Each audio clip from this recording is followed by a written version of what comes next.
Hi, in this video, we're going to take a look at how you can enable or disable reduce white point for screen color intensity on your iPhone 12 or the iPhone 12 Pro. First, let's go back to your home screen by swiping up at the bottom of the screen. Then we're going to tap on settings. In settings, we're going to go down and tap on accessibility. Then we're going to tap on display and text size.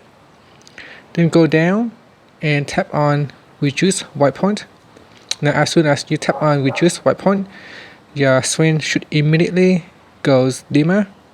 And if you drag on the slider bar all the way to the right, it will get even more darker. So if you drag it to the left, it will get brighter, but even if it goes all the way to the left, it's still a little bit darker. You can see it's already at 25% dimmer. So if you want to have the screen brighter, you need to switch it off. Otherwise, if you switch it on, it will automatically goes down to 25% at the minimum, and then you can drag it to the maximum at 100% darker.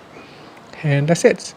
That's how you can reduce the intensity of the screen bright colors by turning on reduce white point.